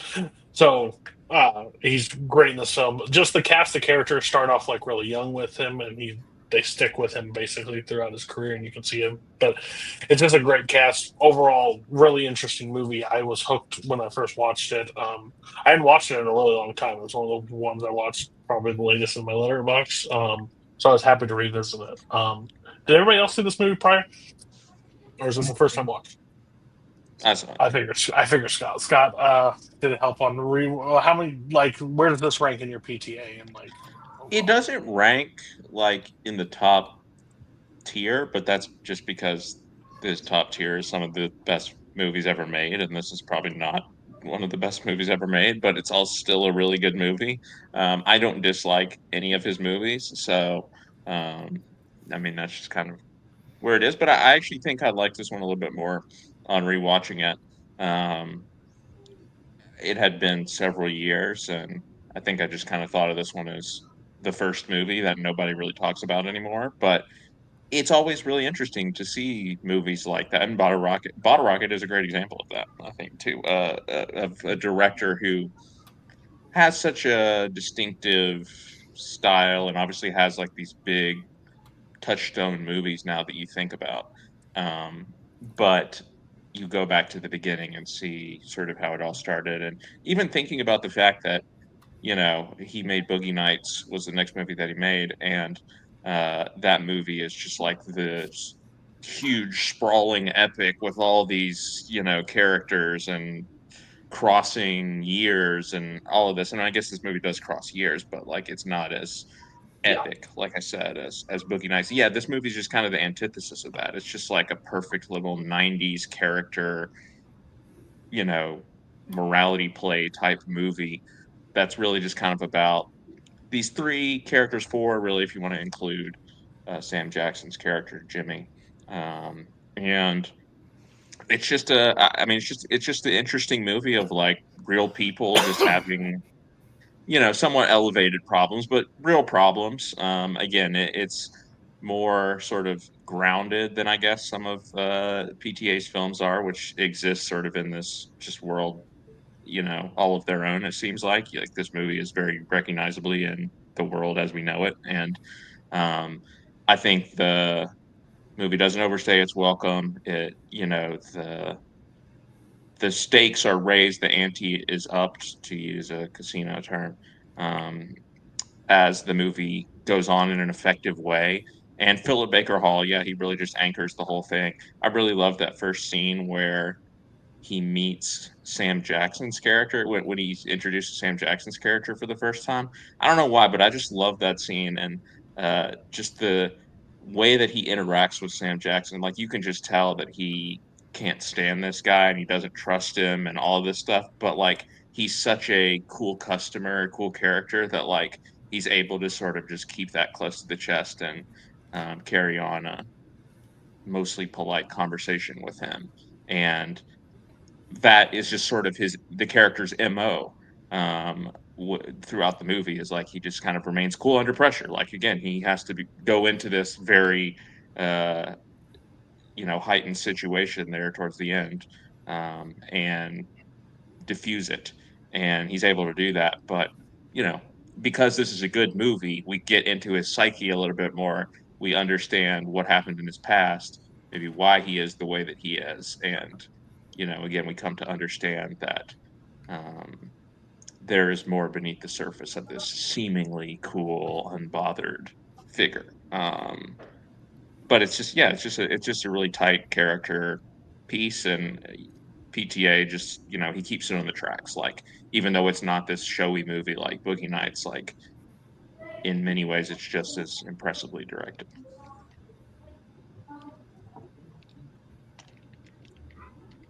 Muted. Three that have not seen it. What were you guys' take? I mean, I'm a sucker for like movies that are either set in casinos or have gamblers as characters, and because like not that my dad's like a compulsive gambler, but I have spent a lot of times with my father and his friends in casinos, and like Sydney is one of those dudes, and so like I'm very familiar with these characters. So like I just like that feel. I think PTA captured that feel like pretty accurately of like those like career or like serious hobby gambler folks, and Sydney is that dude. So I this resonated with me a lot. I'm gonna disagree with Scott a little bit. I do think there is some fat in this movie, just personally. I don't like how it ends. The only time I will ever defend a movie into leaning more slice of life, I really like I don't have the fucking character names. I really like the idea more if like, what if there are more Johns in the world? What if Sydney really is just like this kind of like father figure to a few people like him who helps him find his feet, and they lose their way and they go. And we can see some kind of like cyclical nature, and some other person comes back towards the end. I think ending it with like, oh, you killed his fucking dad. I'm gonna share this news unless you pay me. I get really checked out at that point. I'm also not a huge PTA fan. I don't think he does anything like bad. I just don't click with most of his movies. I think Sydney as like a central character is like top tier Anderson for me. I think the way that he's written and his like methodical approach to it, even like when he is hanging out at Samuel L. Jackson's house and is just like sitting there, I think he has like a very like casual but focused demeanor that really draws me to him. I just wish the story went in a different direction because I don't really love John as a character. And I think Clementine is very like repetitively brought up in a lot of characters like her. But I think the smartest decision was basing it around Sydney. I just wish there was a better movie around him. Bill? So, as the guy who was on this the last time he was on the show brought the '90s vibe movie, I was glad somebody else did that this time. I can't say much about Paul Thomas Anderson. I haven't seen a ton of his stuff. The ones I've seen, I've either really liked or really hated. So that's neither here nor there. Weirdly enough, me and Spencer are in agreement. I thought the subplot that kind of and I did read a little bit about it, and my suspicions were correct. That really was like a studio interference of like, we got to do this, and you can tell that was not in line with the rest of it. Didn't completely take me out of it, but that was just like, I'm like, I feel like there was a better way to go about that, but we got the movie we got, and it's still fine. The whole scene in the house is a great tense scene. So I will say this about him. He was handed lemons, and he made some pretty goddamn good lemonade out of it. So I actually really enjoy John C. Reilly in this too. I feel like, and the stuff that I've seen, I think Paul Thomas Anderson really understands what works with him and what doesn't. There's a few pairings in history where just some directors know what to do with certain actors, like Scorsese, De Niro, or Tarantino, Jackson, and I feel like Riley Anderson is very much in that case. Like, he really knows where to put him, where he's going to work best, and he really does a good job of getting everything out of him. I also really love the whole bit in the beginning of Sidney helping him out, like, hey, here's how you can get around these things. Here's how you get a free room and like that kind of stuff. I wish there was a lot more of that. I could have watched a whole movie with just that. That's just me. But overall, yeah, no, I actually really enjoyed this one a lot. So, yeah.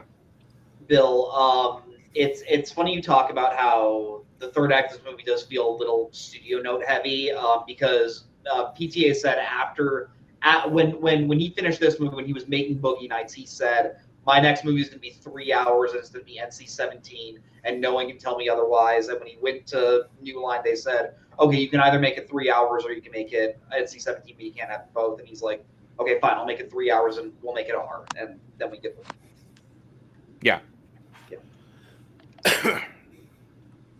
Anything we want to touch on, or we want to dig into Paul Thomas Anderson and how much of a Did hack we he talk is? about Philip Seymour Hoffman in this? No, I was just gonna say, like what Bill said of like no one knows how to use John C. Reilly like Paul Thomas Anderson. I would also say the same thing for Philip Seymour Hoffman. Like, he's in one scene of this movie, but you can very like specifically So call that Dude, scene S tier mullet. Yeah. S tier mullet. It's not Yes. the thing, like Philip Baker Hall is so good at playing an actor that's just done with everything. When he's just watching just like this arrogant asshole that's just calling him out for no reason, he's just like, yep, I'm here. This is my life. And just feels Come on, old timer, bet on it. Come on, you know you want it. You know how to do it. Like, I believe Paul Thomas Anderson cast Philip Seymour Hoffman because he loved An Ascent of a Woman so much, which, like, that's not a great movie. I'm happy that movie gave us one good thing, because if we don't get that, we don't get Scotty J and Boogie Nights, we don't get Phil and Magnolia. Like, yeah. Ugh, gone too soon. Maybe my favorite. All right. Paul Thomas Anderson. Anybody want to talk about any more of his hack films like Magnolia or that stupid sewing movie? Oh, Phantom Thread, I love Phantom Thread. So Funny enough, I also like hated to think of it Magnolia. as a movie about eating breakfast. You know what though? As much and I hate Magnolia. Licorice Pizza? I haven't seen it since it came out Oh, it's so in good. theaters. I fucking hated it. I just hated that movie. But Yeah.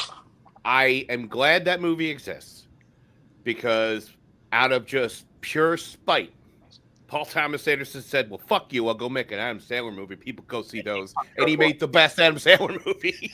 And the best PTA movie. It's Wrong. As far as the typical Adam Wrong. Sandler That's movie. Yeah. Wrong. So, yeah. That movie kind of sucks, if you won't be honest with me. But But that's going what to disagree on that one. So that's yeah. one of the Paul Thomas Andersons. The only ones I disagree with is Punch Drunk Love, Phantom Thread, and Magnolia. And I haven't seen Inherent Vice, so that's the only one And if you want to talk about Philip Seymour You will Hoffman not in a like movie, Inherent Vice. fucking Hate that. Punch the Drunk reason it Love. still hasn't been Holy seen. shit. is Everybody tells me the exact same thing. It's so Ma- good. Okay, I might bring There Will Be Blood one day. That'll be a topic. I love that movie. His best movie. Okay. Ratings. Pace it. 4 stars. This is my least favorite Paul Thomas Anderson movie, but it's just because I have his whole filmography in such a high esteem. He's made 5 5-star movies as far as I'm concerned, but I still really do love this movie. Like Bill said, I think when it's a 90s vibe movie, that's where I think it is the best. And you can see greatness from small beginnings, even from that first opening shot of just Sidney walking up to Jack. It's very much like you would expand upon those tracking shots in his former films. There are music cues from John Bryan that, the opening music cue was literally was reused in Boogie Nights. I'm getting too nerdy. It's 4 stars. I apologize, Cody. Yeah, I was like, we just had a whole topic of discussion, and you just went back into discussion. What the fuck? Liked it more than Inherent Vice? Did she like this least, like Inherent Vice more than this? I really like Inherent Vice. They're both 4-star movies. Like that's my 8, but yeah. Okay. Bill. 3.5. Yeah, it's a good movie. It's a good time. I would probably go back and watch it again, but it's missing a few things. But I know why they're missing. So, yeah. Spence. 3.5. I'm PTA is not my guy, but I'm getting more on his wavelength. A little. It's good. John. I'm at a 4. Like I said, these types of movies I just like. I like all the characters in this movie, even Gwyneth Paltrow, who was totally pathetic to me, but I still liked her a lot. I think it's another accurate type, just accurate characters. I think these are the types of people you find in these gambling towns. It's just how it is for me. Scott.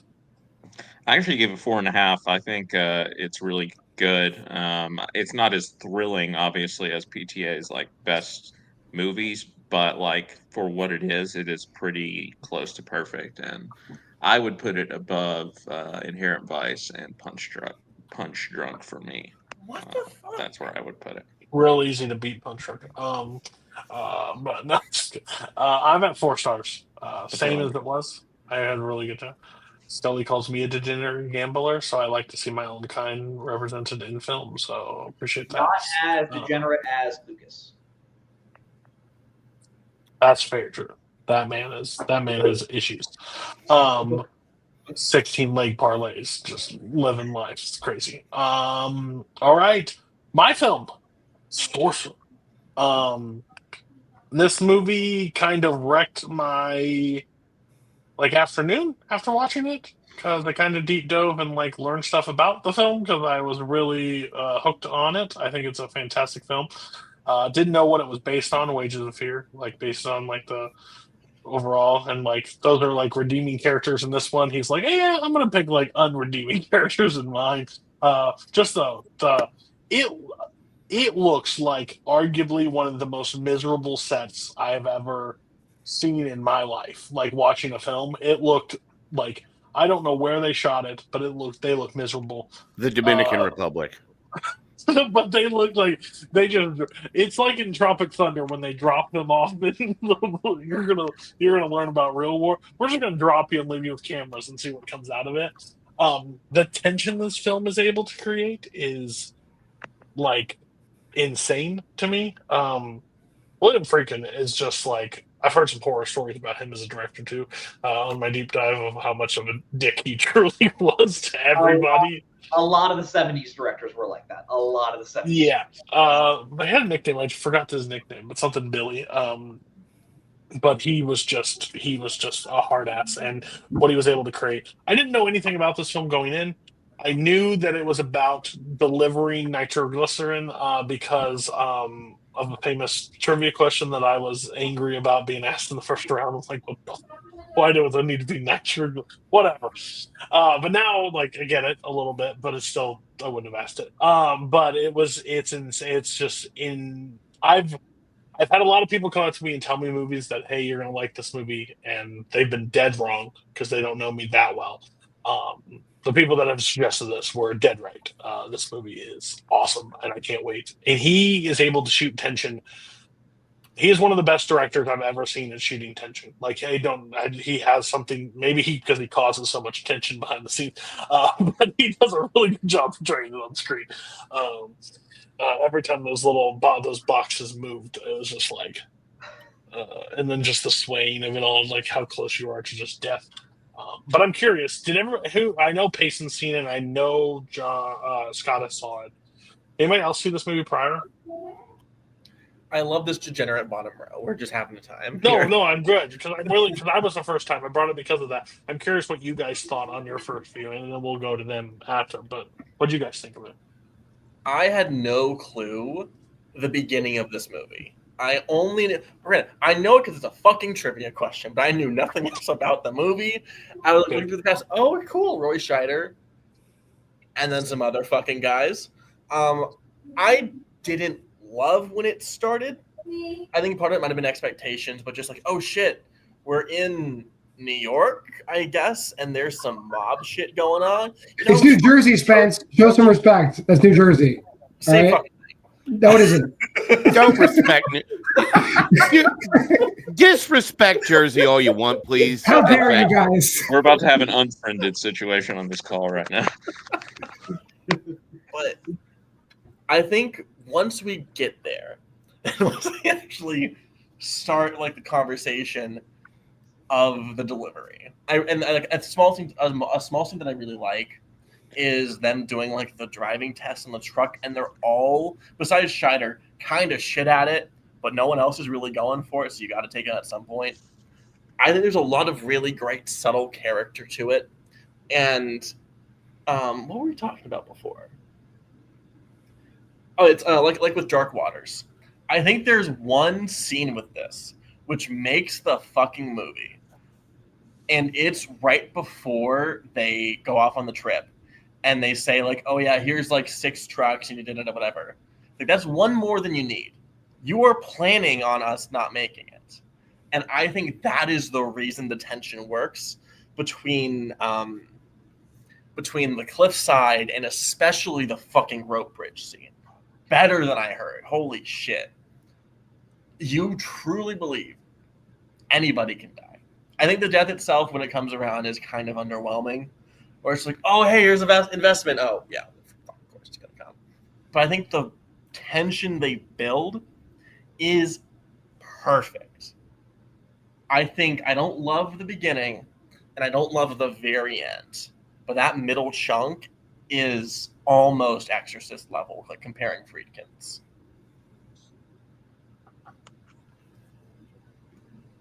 So here's a fun fact about me. If you were to quiz me or just ask, hey, Bill, what's the greatest car chase in cinema history? There is no other answer than the car chase in To Live and Die in LA. It is, bar none, one of the greatest pieces of storytelling I have ever seen. It understands what needs to happen. You get the geography correctly. You get the stakes raised constantly. And it is just a ever-moving forward momentum of just insanity. And when it is over, I have never seen perfectly captured on film relief. So when the guy who did that decided, hey, we're going to do that, but with trucks, I believed it was going to work, and it did not disappoint. When I saw the poster for this, I had no idea what this was. I thought it was a horror movie about a murder truck. So that's what it looked like. I thought it was like going to be like a rubber situation or something. So I'm glad this was what it was. There's a lot of things you can love about this film. Spending the time with each of the people that we're going to get to know and opening up with your first third of your movie is just let me build who these people are, what drives them, and where they're going to go. And then have the other 2/3 be about the journey and what happens. And I'm going to disagree with Spence that I think the banality of them exploding really hits. Because we've just gone through the craziest fucking shit. They damn near died in 5 different ways, to then just lose them to a flat tire is such a gut punch. It's just so disheartening. And then everything else goes off the rails. And just it's such a relief to watch just Roy Schneider walk those last 2 miles. God bless that character, because holy shit, I wouldn't have done it. I'd have been like, fuck off. Or I'm not moving anymore. I just had a spiritual awakening in these fucking weird Star Trek mountains. I am done. Did anybody else think when Bill was bringing up a car chase, I thought he was going to bring up a French Connection, and then but then you still brought Yeah. another freaking movie up. No. Seriously, if you haven't, go out of your way, do whatever you got to do. Watch To Live and Die in LA, but specifically that car scene. He has a thing with car chases. He does like insane. You know what? The French Connection one is crazy. He's good. He's clearly the best at it. So I'm sorry. Yeah, he really fucking it is so good. I will, even if you just watch that bit, just watch it. It's fucking crazy. It's so great. John, besides New Jersey and New York not being in the same place, what about this one? I mean, to be fair, New Jersey is the only state in the union that would be improved by the arrival of an oil slick. So I'm gonna pretend I didn't hear that. Anyhow, same thing Spence said. Like everything I knew about this movie, it was all trivia questions. Like Roy Scheider's in it, and there's trucks, and there's dynamite, and they're trying to get the dynamite there, and it's dangerous because it's old dynamite. I knew all that stuff. I didn't realize there was going to be such a huge layered setup. Why they were there, all these desperate men who had to leave for various reasons. They went up in the same shithole South American town. And so the whole setup is actually really good, and the fact that it's Irish mobsters from New Jersey is a plus. And then just the build up to all those scenes, just knowing the stakes. The guy when they first find the dynamite, and the guy just basically throws the nitroglycerin and it explodes. But then the trucks go through way more than that. So every single thing, it's oh my god, it's real tension. And I agree with Bill about the tire getting blown out. While understated, it just sucks so bad. It's the point that it sucks so bad. Is why it's great. All right, Scott, go ahead. Yeah, so I actually had the pleasure of seeing this in theaters. I was gonna go with you, and then I fucking got busy. It would have been great. Oh yeah. And that was my first time viewing, so that was a pretty amazing experience to have. And yeah, I mean, I love the beginning of the movie, I love the middle of the movie, and I love the end of the movie as well. I think all the parts of it are pretty spectacular. I think from a storytelling perspective, this has got to be one of the most efficient movies from a storytelling perspective that I've ever seen.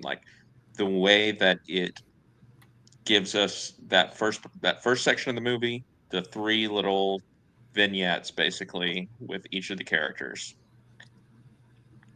tells us everything we need to know about the exact position that these people are in.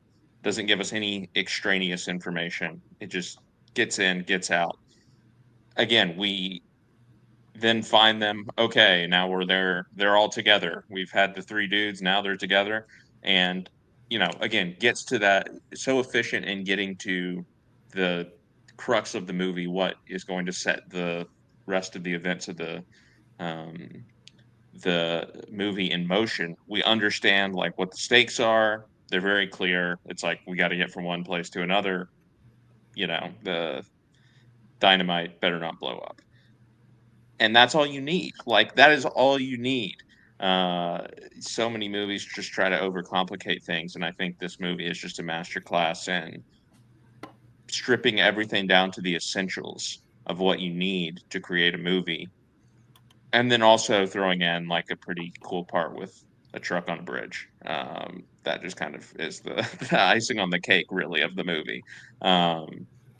But yeah, it's just that scene is, it's one of those you'll never forget seeing it, and especially watching it in a theater was so cool because I knew about this movie. Obviously, I knew everyone loves this movie, but I didn't know how the scene was going to turn out. I mean, I had no idea, and I don't feel like there's any sort of comparison point even to that scene in any other movie, like of something that comes close to matching the tension. Maybe, I don't know, maybe like the heist in the first Mission Impossible when he's in Langley is up there, but it's still not even close.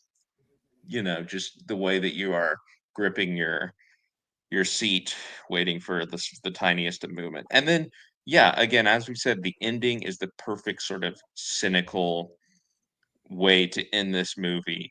Of like, you know what? This is just kind of how life is. Life sucks, and then you die, and you don't know how you're going to die, right? Like, you can put yourself in this incredibly dangerous situation where the tiniest movement is going to kill you, and then you have to walk to basically everything that he goes through in this movie. Like, he could have died at so many different points in this movie, but he survives. He makes it. In the case of Roy Scheider's character, only to die in this very abrupt, unceremonious way. And it's like, it's so funny because it's like you almost forget about the first part of the movie, and then it ends up leading to him getting killed or whatever. Then it's like, oh yeah, that's right, that was going on with this guy, because you get so immersed in the middle section, the dynamite. But yeah, it's an amazing movie, and again, like Heart 8, it's like it's so tight in what it's trying to do. Again, like, I can't think of another movie that is more efficient in the way that it sets up its plot and characters. And yeah, it's pretty much a perfect movie. Like, I really can't argue with somebody who would say that. Oh, and great score, amazing score as well. Oh my god. Yeah, it's insane. The movie just overall, I didn't have expectations for it, besides everybody telling me I was going to like it. But then turned out it didn't miss any of those notes. I wish I would wait for pacing, but the thing is, I will disagree. I actually really hated the last shot of his gangster friends getting out of the cab. I thought that felt a little tacked on. That's just me, though. It doesn't make the film bad, but I'm like, not a perfect film, Scott. Nah, come on. But 2 whatever. stars. Fuck this shit. But I will say, The shotgun, however, It's not. I mean, with a few shotgun. things can be. Few things can be. It's a fantastic movie. That is. The fact that you just have a terrorist plan to sit down young people and show them the hobo with a shotgun is. You gotta learn them young. That's John. all. You're gonna have to answer for that. Like, I will. No, I do want to share this. I want them to write me thank you notes, Bill. Yeah. Yeah, thank you. That's I do want to share this. So one of my favorite Letterboxd follows is this comedian Matt McCarthy. He's fucking great. You've probably seen a bunch of stuff, but his 4-star review for Sorcerer is 1 sentence, and it just says, "And boom goes the dynamite." and kick back on 3, and yeah, boom goes the dynamite. That's the tagline right there. Come on, man. That is one of the best basketballs of all time. I'm pissed I didn't think of that. That's how good that is. No one be on Letterboxd right now. I'm going to read you a review, and you tell me, guess it in the community who you I think already wrote know it. who it is Dang because it. there's only one person who has a bad Okay. review of this A movie. boring slog for the first hour, about 20 to 30 minutes of good, tense scenes in the second hour. Pretty anticlimactic ending. Why does this have such high ratings? Question mark. That sounds exactly like a Brian Michaels review. I was going to say that's a That's a bar. It's 100% Brian. only person out of the like 200 people I follow on Letterboxd who has a negative review of this movie. But then he'll show up with one, and you're just like, "Do we watch this?" It's he is one of a kind. I love Brian Michaels. Me and him did bond over Brain Smashers: A Love Story. So that sounds about right. Well, you should watch it. It's a film that exists. I won't. It's fine. It depends on how much you like Andrew Dice Clay and Terry Hatcher. So yeah. As much as I would love to wait for pacing, let's move on with the show. It's my rating. I'm going to give it 4.5 stars. I was pretty pleased. I can't wait to watch it again. I don't know, like, I don't know if it's exactly perfect, but like I enjoyed it a lot. Bill. I would also go 4.5. it's almost there, but like what it does get right, it gets completely right. William Friedkin should have just worked with solely cars his entire career, and I think the world would have been better for it. So, Cody. And there it is. Juan Soto to the Mets. 15 years, $765 million. But the Yankees didn't get him. The Yankees didn't get him. He is out Yankees of are my screwed division. now. He is out of my division, and they have no position players. And now he's That's in the mine. greatest. What the fuck? I hate everything. All right, the only thing we can really do is just. So it's trade the for New fucking Jersey Yankees, right? Yeah. Trout. Might as well be. Fuck 'em. Piece of shit garbage team has nobody now. And an 5 aging stars. roster. 5 stars. Hey, they are Masterpiece. still overpaying for Stanton. I don't want to hear it. He basically single-handedly got them to the World Series. I don't think they're overpaying for him. That's crazy. It happened. It's done. It is over. Spence. This is still it's a high 4. I think, especially on rewatch, now that I know what I'm getting into, it could go up. I don't know if I want to watch this again. it's gonna be a minute. John. I'm also at a 4. Like, I think as advertised, it's everything I heard about this movie. It delivered. I'm not gonna sit here and like criticize and say it's like too long or anything like that. It's just not. It just doesn't push past a 4 for me. I think everything it said it was gonna be, it was, and I'm happy with it. I'm happy with this movie at a 4. Okay. That's the show. This will be the last one that comes out for a little bit. We're gonna try to revamp Roundtable a little bit, but this was a lot of fun. I had a blast. Winter meetings kicked off for MLB, so my brain is now completely mush. So everybody, thank you, Bill. Thank you, Spence. Thank you, John. Thank you, Scott. Thank you, Payson. We will catch you next whenever this comes back. Bye-bye.